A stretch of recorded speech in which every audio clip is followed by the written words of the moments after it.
এইভাবে এই মেয়েটা পথে পথে হেঁটে বেড়ায়, কত কষ্ট করে বেড়াতে হয় দেখেছেন?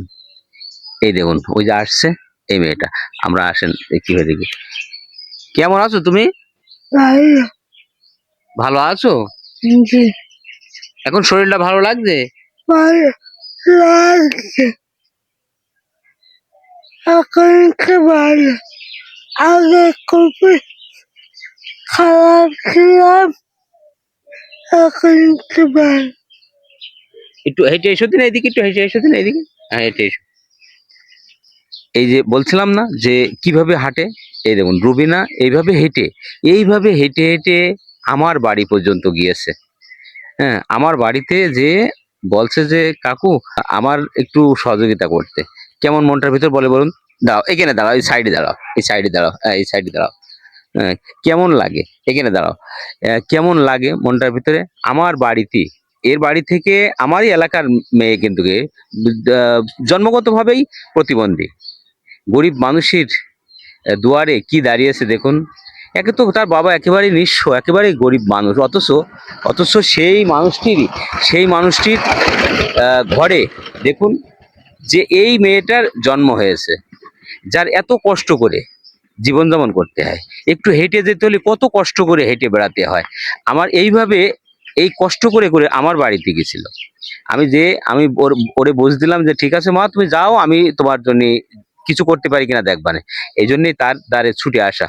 এই যে রুবিনা, এই মেয়েটার নাম হচ্ছে রুবিনা। এই রুবিনার দিকে আপনারা যারা আছেন বিত্তবান, দেশ এবং প্রবাসে, সবাই এই রমজানে এই এত কষ্ট করে হলেও সে কিন্তু রোজা থাকে। দেখুন কত কষ্ট করে একটা মানুষ চলতে পারে, তারপরেও এই মেয়েটা রোজা থাকে, নামাজ পড়ে, রোজা থাকে।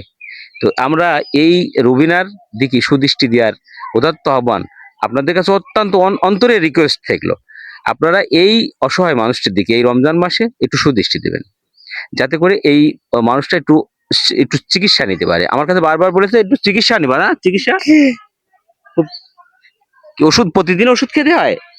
প্রত্যেকদিন 300 টাকার ওষুধ লাগে, প্রত্যেকদিন। আহা, প্রতিদিন 250 থেকে 300 টাকার ওষুধ আপাতত সাজেস্ট করেছে ডাক্তাররা। কি করে সম্ভব বলুন? কি করে সম্ভব? একটা বিত্তবান মানুষের দ্বারা তো সম্ভব না। প্রতিদিন এই এই এই মানুষটা একে তো প্রতিবন্ধী, তারপর রোগে আক্রান্ত, চলতে পারে না, খুবই কষ্ট হয়। যাই হোক, এই ভিডিওটা আপনারা যদি যদি সহযোগিতা নাও করতে পারেন, তা আপনারা ভিডিওটা শেয়ার দিয়ে সহৃদয়বান মানুষের কাছে পৌঁছে দেওয়ার দায়িত্ব আপনাদের। আপনারা অবশ্যই স্ব জায়গা থেকে শেয়ার করে বেশি বেশি শেয়ার দেবেন। এই ভিডিওটা শেয়ার দিয়ে এই ভিডিওটা ভালো এক হৃদয়বান মানুষের কাছে পৌঁছে দেবেন, যাতে করে আমরা এই অসহায় মেয়েটির দিকে একটু সাহায্য করতে পারি। আবার বড় সন্তানই কিন্তু এই রুবিনা। ওর বাবার নাম হচ্ছে বদর আলী। এই বদর ভাইয়ের একমাত্র প্রথম সন্তান হিসেবে এই রুবিনা আসে।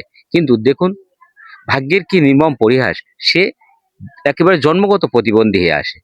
বাবা অক্ষম, অসুস্থ মানুষ, তারও চলার মতো কোনো গতি নেই, কাজ করতে পারে না, মেরুদণ্ডের সমস্যা, সেও রোগে আক্রান্ত। আজকে এসেও তার বাড়িতে আমি কাউকে পাইনি, শুধুমাত্র আছে রুবিনা একা। একা, একার মতো একা, চাতক পাখির মতো ফ্যালফ্যাল করে চেয়ে বসে আছে।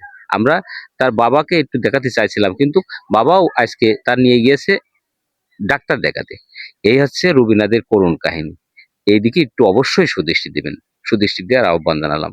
যাই হোক, সবাই ভালো থাকবেন। আমরা এই অসহায় মানুষটার কথাটা আপনাদের কাছে তুলে ধরার জন্যই কিন্তু আজকের তার এই দাবিটা পূরণ করলাম। সে কিন্তু আমার কাছে এইভাবে এত কষ্ট করে আমার বাড়িতে গেছিল।